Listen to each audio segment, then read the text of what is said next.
السلام عليكم ورحمة الله.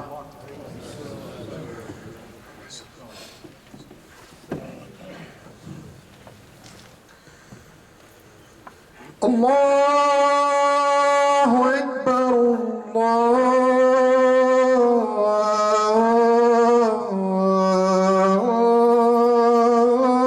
الله أكبر الله أكبر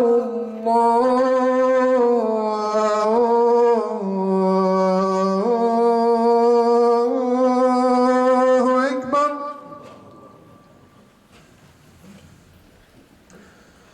أشهد أن لا إله إلا الله.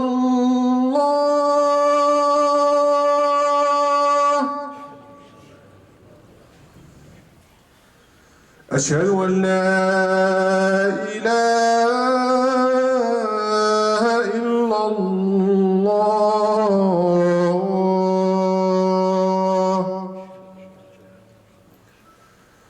أشهد أن محمدا رسول الله.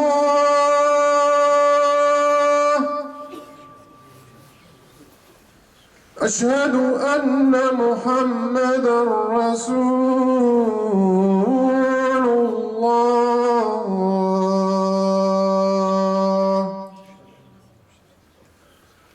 حي على الصلاة.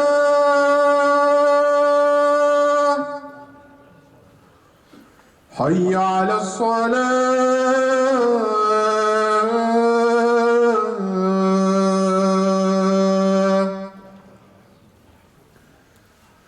حي على الفلاح.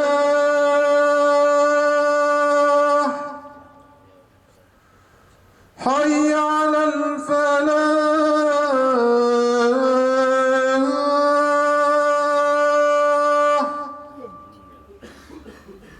الله أكبر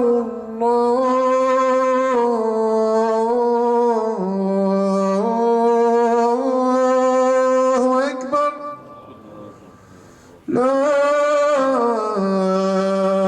إله إلا الله.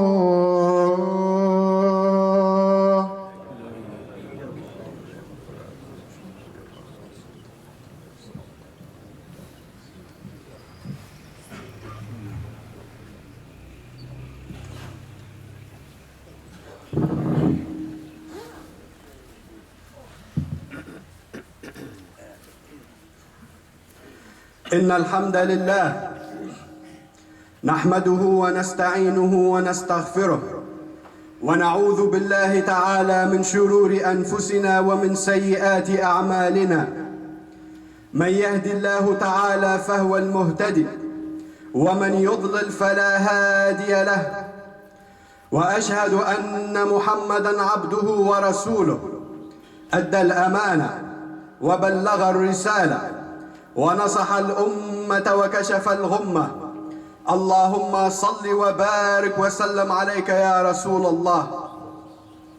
أما بعد، يقول سبحانه وتعالى وقوله الحق بعد أعوذ بالله من الشيطان الرجيم.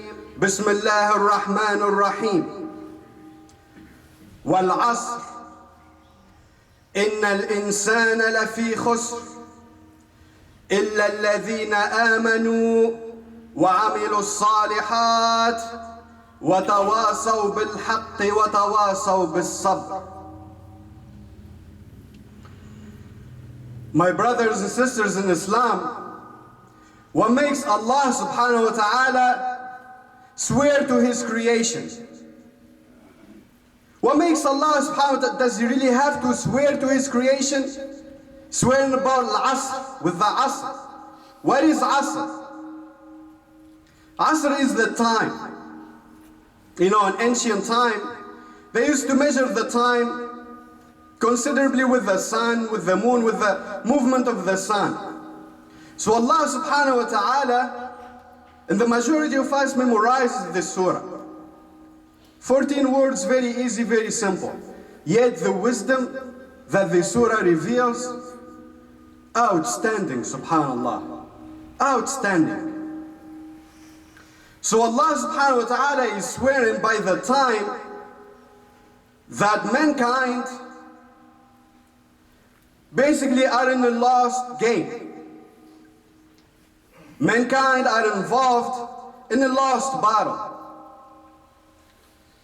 Except the one that believe and the one that follow their belief with the right deeds, righteousness.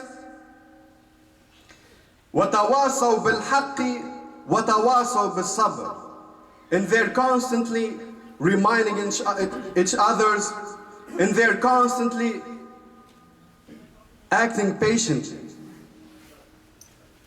So going back to the time, my brothers and sisters in Islam, what is time? What is the importance of this time that Allah subhanahu wa ta'ala is swearing by? See, Allah subhanahu wa ta'ala blessed us with health, blessed us with eyes, blessed us with wealth, blessed us with so many things. And time is basically our bucket. Our time is where we're gonna put all those deeds, all those actions in that bucket to the day to meet Allah subhanahu wa ta'ala. See, time, even in daily life, such an important factor in our life. And we see it all around us. Let's even think about daily matters, objects. Let's say money, or even diamonds or golds. All these important objects, very valuable objects. Let's say somebody will promise you, you know what, it is $1,000. But you know what, this $1,000 is going to expire. It's expiring in 1 minute. And these blocks of gold, they're expiring. They're just gonna turn into a rusted steel. What happened then? That valuable object is gone, becomes worthless, becomes nothing. But again, if we add the time to it, becomes very valuable, extremely valuable. Similarly, our Iman, our Islam, our life, we cannot strip the notion of time out of our life. We cannot, we will fail. Time is extremely important, as we see when it comes to evaluating an object, including our lives.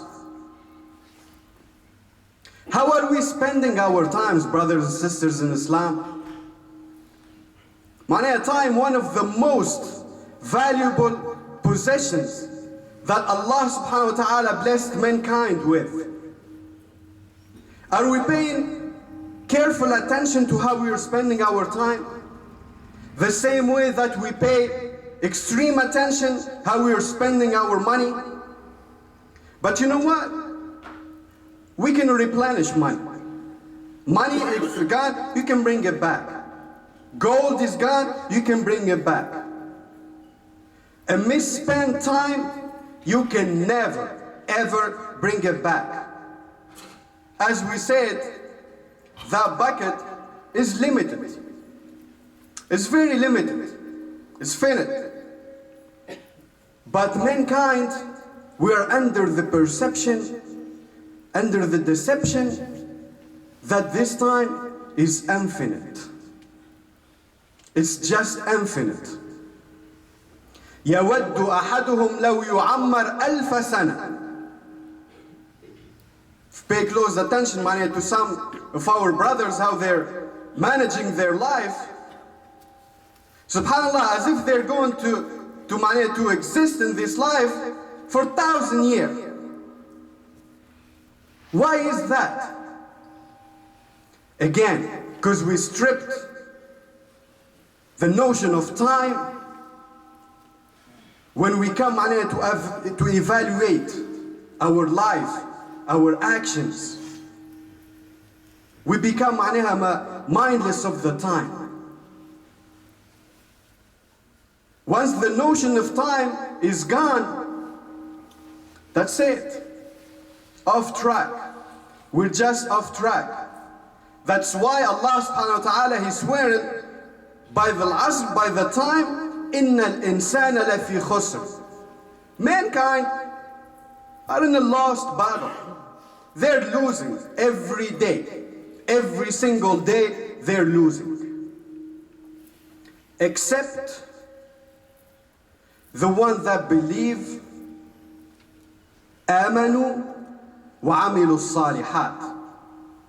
Iman followed by righteous deeds, by righteous actions. Iman itself, what is Iman? Iman, it's an inner state.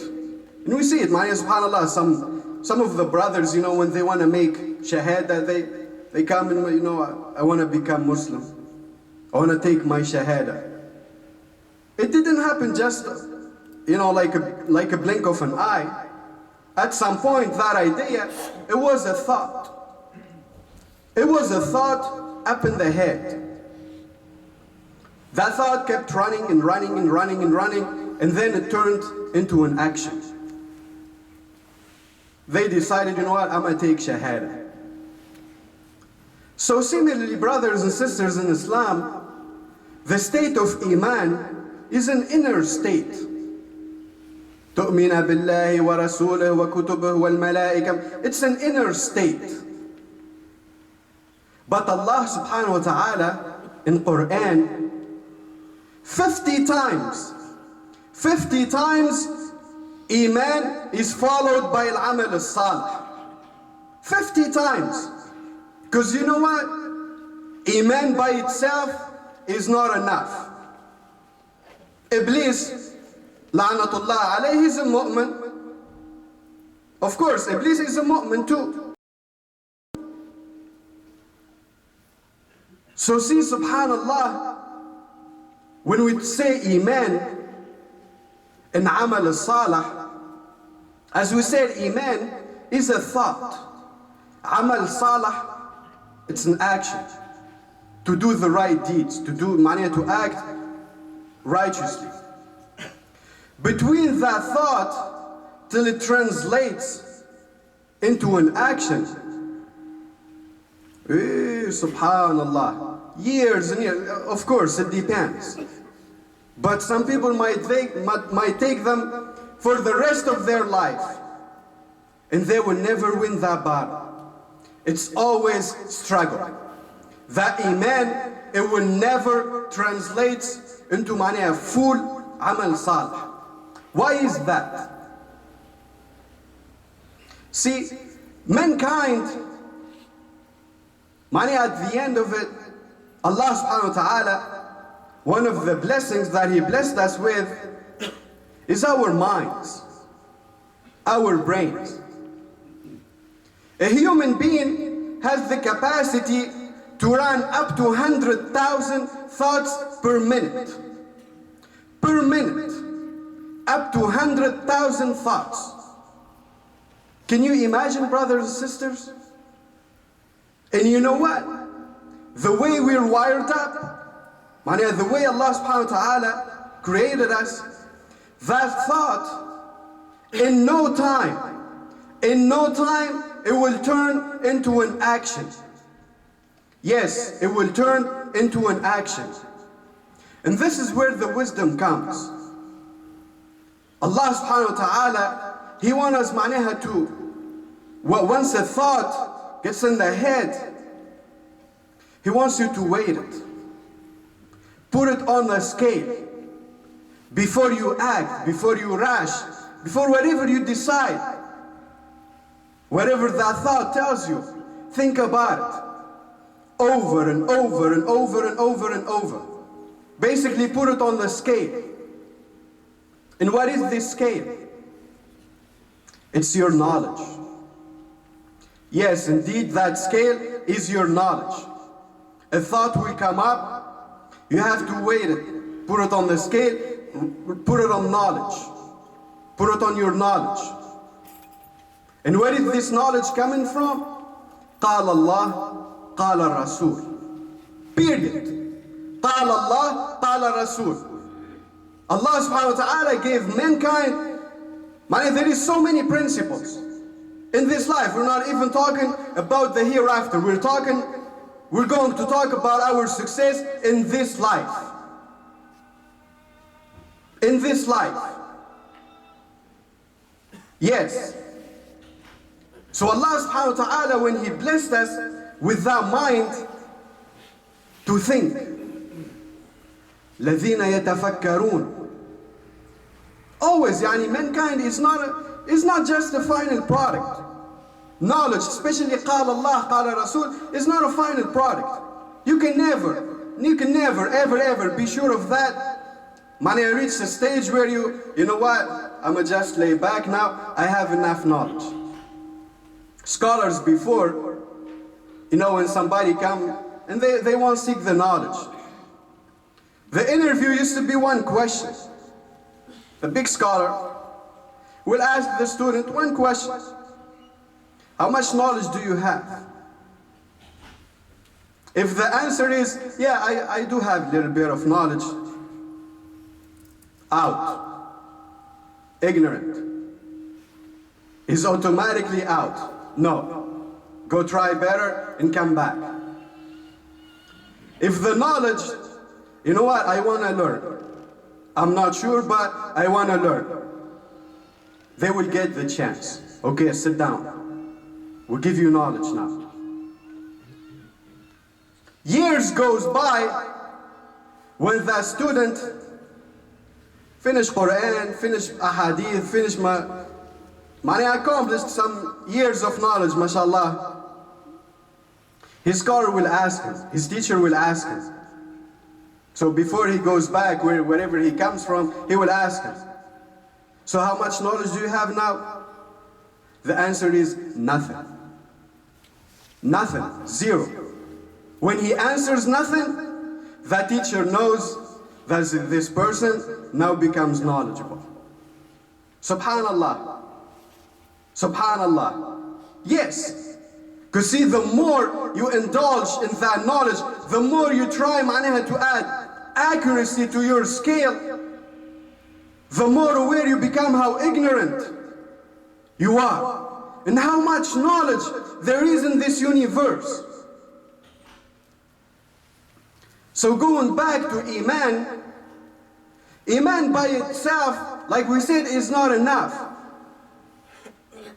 But Iman, when you add time to it, you got a perfect equation now. You got a perfect equation. Where are you going to spend your time? How are you going to spend your time to add more accuracy to that scale? أقول قولي هذا واستغفر الله لي ولكم فاستغفروه إنه هو الغفور الرحيم.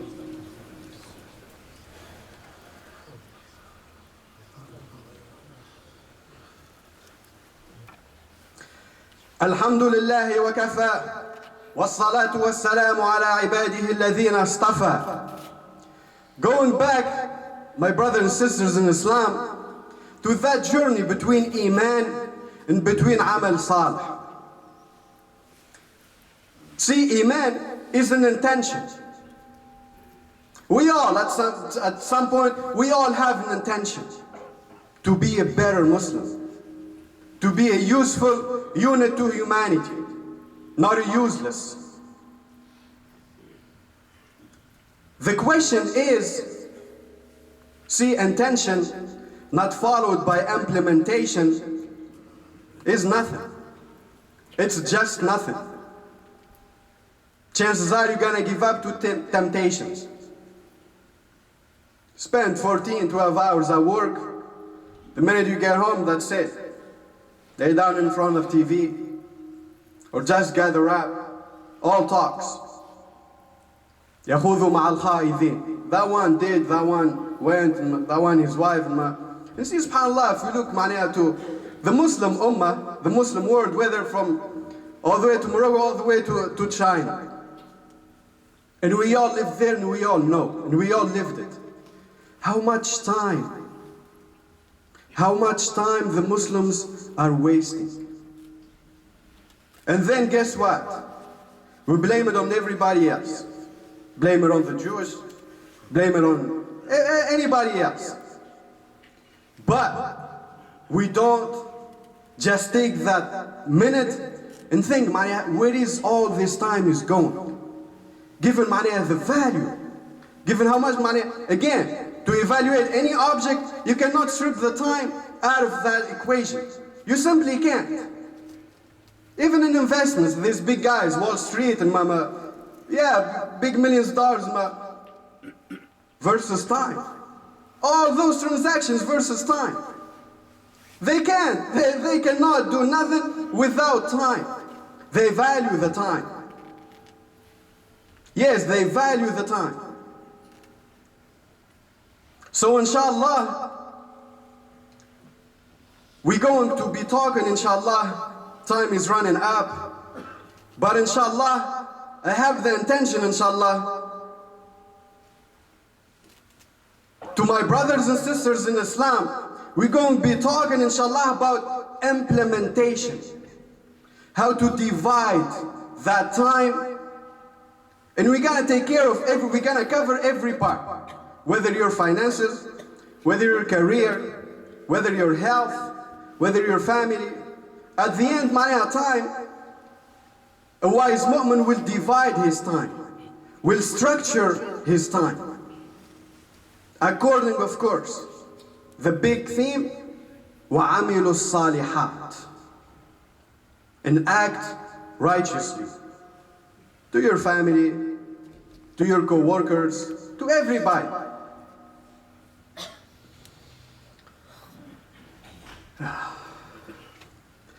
اللهم اهدنا فيمن هديت وعافنا فيمن عافيت وتولنا فيمن توليت وبارك لنا فيما أعطيت وقنا واصرف عنا برحمتك شر ما قضيت إنك تقضي بالحق ولا يقضى عليك إنه لا يعز من عاديت ولا يذل من واليت سبحان ربك رب العزة عما يصفون وسلام على المرسلين والحمد لله رب العالمين وأقم الصلاة.